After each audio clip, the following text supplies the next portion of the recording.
Hello. Allow me to introduce myself. My name is Michael. I used to be the technician at Freddy's and was the one who contacted the owners of Fazbear-Sfright after the place burned down. Trust me, the equipment you're using right now is much more stable and much less likely to catch fire. Probably.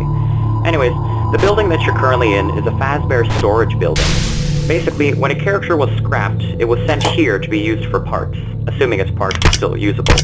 That's why all the animatronics we found in the building were partially dismantled.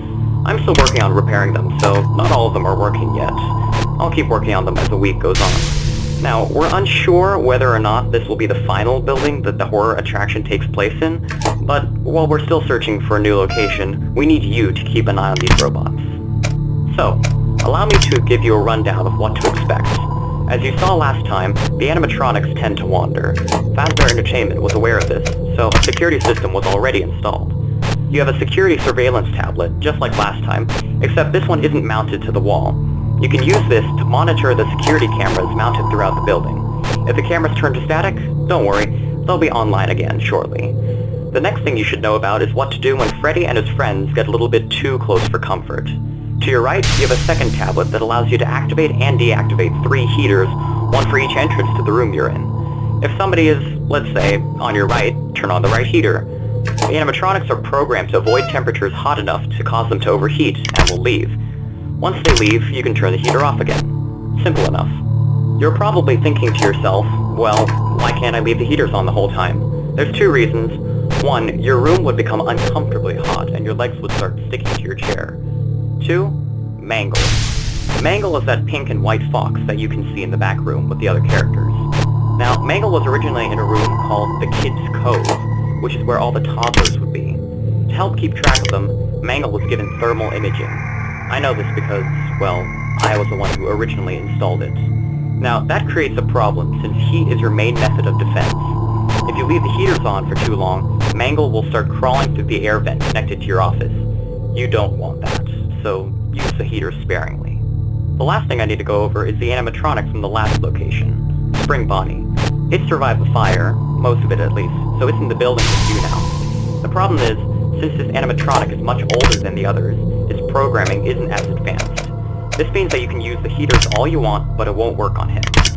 To compensate for this, we've installed a button that lets you administer a controlled shock into whatever room you choose. It's too weak to affect the others, but it should work on him. So, to recap, use the heaters if somebody comes near, don't use them long enough for Mangle to start moving, and shock Spring Bonnie to get him to stay away.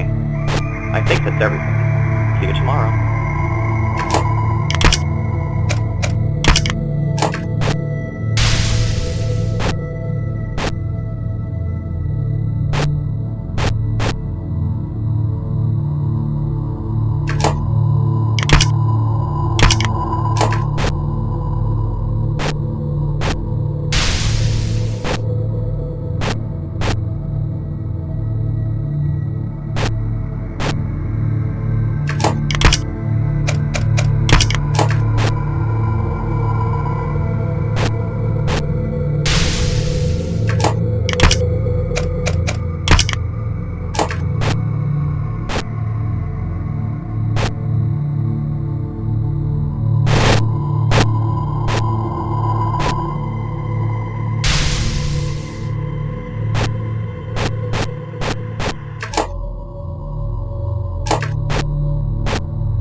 Hello. Allow me to introduce myself. My name is Michael.